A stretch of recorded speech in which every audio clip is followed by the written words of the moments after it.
Bonjour, je suis caché, je suis caché. Et non, je n'avais pas vu venir celle-là, à vous. Hein. Hello l'équipe, c'est Maxime, bienvenue sur Pile et Face. Aujourd'hui, on va se faire une vidéo assez, on va dire, classique pour la période. On sait que les vacances approchent. D'ailleurs, si vous êtes déjà en vacances, bah, profitez bien. Mais du coup, dans cette petite vidéo, j'ai un peu voulu vous parler de certains accessoires qui, je pense, vont vous plaire. En plus, la plupart des accessoires sont en dessous de 50 € pour de la photo et de la vidéo. D'ailleurs, tous les accessoires qu'on va parler, je ne sais pas si vous l'avez vu, mais ils sont déjà dans le décor. Alors, il y en a certains qui sont un petit peu histoire d'embrouiller tranquillement et d'autres qui sont vraiment ces accessoires-là. Alors, si vous avez l'œil, vous avez 2 secondes pour les trouver. 1, 2... Je suis pas tombé, j'ai pas d'équilibre et j'ai mon pitch qui est tombé. Et le pitch qui était le premier accessoire, wouh aussi, il y a quelques temps, je crois que c'était fin d'année 2022, je vous avais fait une vidéo sur des accessoires.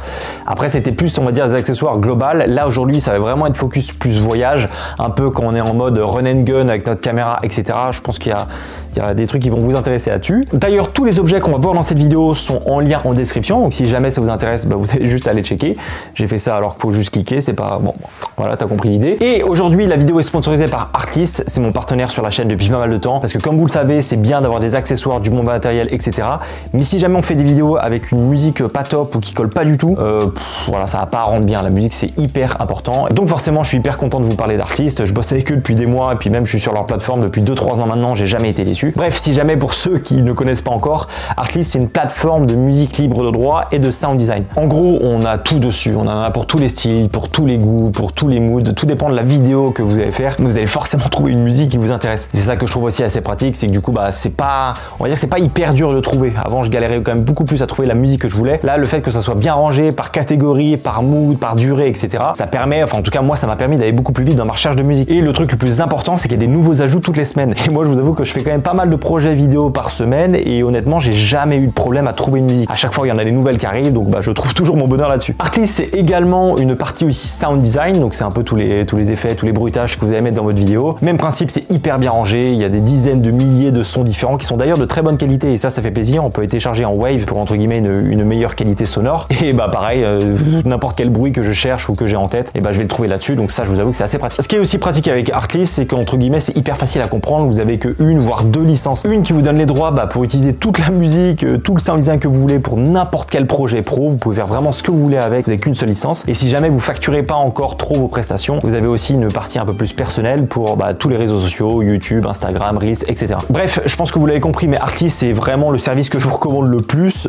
Si jamais je devais en choisir qu'un, ça je pense que ça serait celui-là parce que bah en tout cas moi je l'utilise quasiment un jour sur 2, peut-être quelque chose comme ça. Donc si jamais Artlist vous intéresse, je vous mets le lien en description. Si jamais vous passez par mon lien, vous aurez 2 mois gratuits et ça vous coûte pas plus cher et moi ça me donne aussi une petite commission qui me permet bah, de faire justement ce style de vidéo. Donc bah écoutez, si jamais ça vous intéresse, vous avez le lien en description. Ok, on va aller chercher le premier accessoire qui est dans ce décor là. Où est-ce que vous l'avez peut-être trouvé? On va les prendre. Et non, c'était la fin. On va aller prendre ça.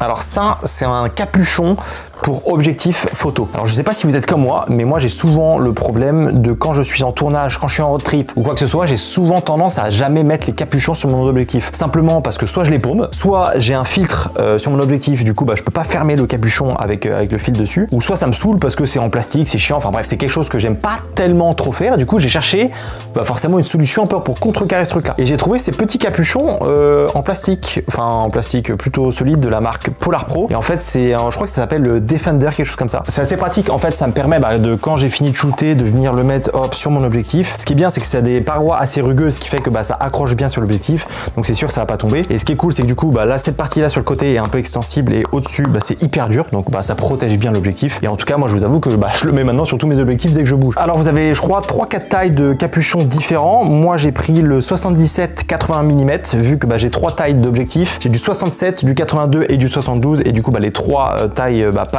avec ce capuchon là. Vu que c'est un petit peu extensible, bah, ça permet du coup de resserrer aussi un peu l'objectif sur mes plus petits. Donc là sur les objectifs 82 mm, bah, vous voyez ça passe quand même plutôt bien.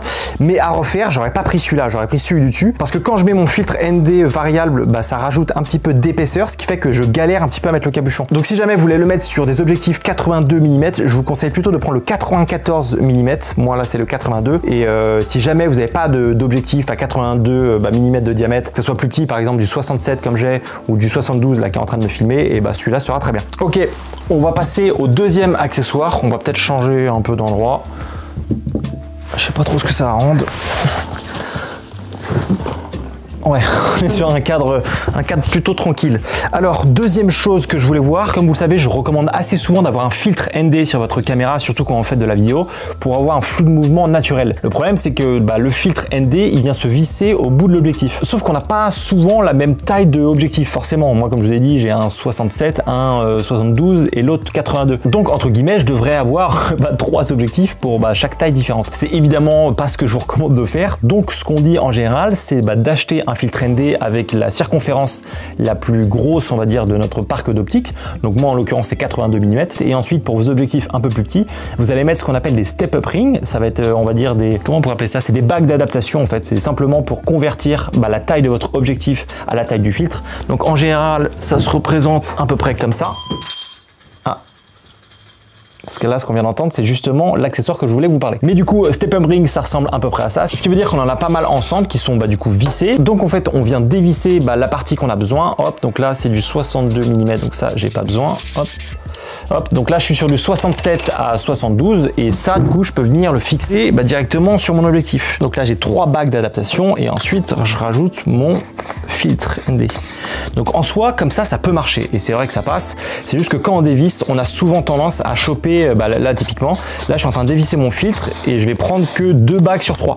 Et ça moi c'est un truc qui m'ennuie un peu parce que du coup on a plusieurs bagues, c'est chiant, je trouve ça pas très joli et je trouve ça pas pratique. Donc moi ce que je vous recommande de faire c'est de prendre une bague d'adaptation qui fait pile la taille de votre objectif jusqu'au filtre. Là typiquement moi j'ai un 67 mm, je crois que c'est ça, ouais, 67 mm de diamètre et du coup j'ai une bague qui va de 67 à 82 et cette bague là elle est exactement sous mes fesses, sous le truc. C'est bon, c'est trouvé. Hop, et du coup ça ressemble à peu près à ça. Donc entre guillemets on passe de plusieurs bagues d'adaptation qui sont comme ça à une bague qui fait du coup pile la taille du filtre. Là j'ai juste à fixer cette petite bague d'adaptation comme ça et je viens juste fixer mon filtre, hop, et c'est bon, je suis prêt à tourner. Donc ça c'est un truc que je vous recommande de faire, c'est en fait d'avoir une bague d'adaptation qui fait pile la taille de votre objectif vers votre filtre pour chaque objectif. En fait ça me permet d'être beaucoup plus rapide simplement parce que du coup la bague d'adaptation est directement fixée à mon objectif et je l'enlève jamais. Ce qui fait que du coup c'est aussi pour ça que le truc d'avant le capuchon est pratique parce que là si jamais je veux le fermer, hop, je peux pas et là j'ai juste à venir avec mon petit capuchon et hop, pour moi c'est fermé. Et ça c'est plutôt cool parce que justement quand je filme, quand je suis en voyage ou quoi, et hop, j'ai juste à enlever mon capuchon, je mets mon filtre parce que j'ai déjà la bague qui est déjà mise dessus et hop, je suis prêt à tourner. Donc évidemment des bagues dans ce style là, il y en a pas mal sur Amazon. Moi je crois que la mienne c'est une Amopofo. En vrai il y en a pas mal mais je vous recommande vraiment ces petits step-up rings là de la taille de votre objectif, vous allez voir que ça va vous faire gagner pas mal de temps. Ok, accessoire numéro 3, on va rechanger d'endroit. Et je vais d'ailleurs même remettre mon sac à dos, vous allez voir pourquoi. Et pour cet accessoire numéro 3, je vais même pas parler.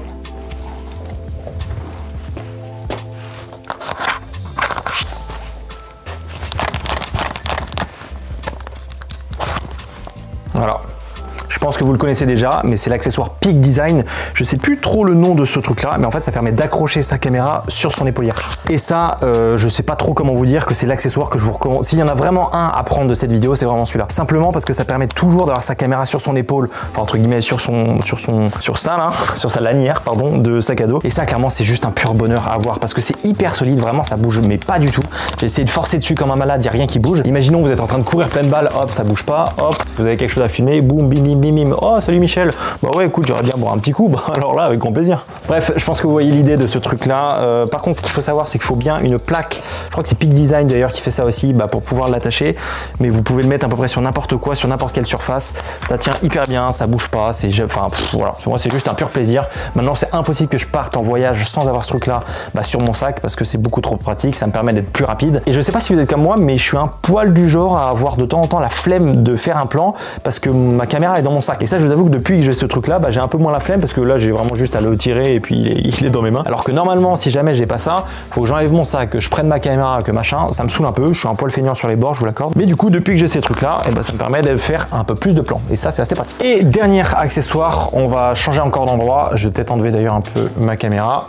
Ça va être tout simple, mais vu qu'on en parlait un petit peu tout à l'heure avec Artlist, le problème c'est que ajouter du sound design en post-production, ça prend du temps. Donc moi, ce que je vous recommande un maximum de faire, faire, c'est de prendre du son directement quand vous êtes en train de filmer. Et donc pour ça, forcément, il vous faut un micro, parce que le micro de votre caméra, c'est horrible, ça fait un bruit qui est complètement dégueulasse. Et forcément, on va parler de ce petit micro là. Alors ça, c'est le Video Micro, je crois, quelque chose comme ça. J'ai plus le titre là sous les yeux, mais il me semble que c'est ça. C'est un tout petit micro qui coûte moins de 50 € et qui honnêtement fait plutôt très bien le taf pour son prix surtout. C'est un micro qui vient se brancher avec la prise jack. Il vous donne aussi, ça c'est assez pratique, c'est qu'il vous donne une bonnette pour justement mettre cette bonnette là sur le micro pour quand il y a un peu de vent, ça permet de capturer un peu mieux l'audio. Donc honnêtement, c'est un micro qui a une plutôt bonne qualité. Je dirais pas que c'est la meilleure qualité qu'il y a sur le marché, mais mine de rien, pour des prises de son, pour de l'ambiance, quelque chose comme ça, c'est hyper pratique. Bien sûr, vous n'allez pas faire de l'interview avec ça, mais pour tout le reste, surtout quand vous partez en road trip, c'est hyper léger, ça prend pas de place. Vous pouvez le mettre sur votre caméra, vous n'allez pas du tout le sentir, ou même sur votre stabilisateur, ça va très bien passer. Donc si jamais j'avais un micro à vous recommander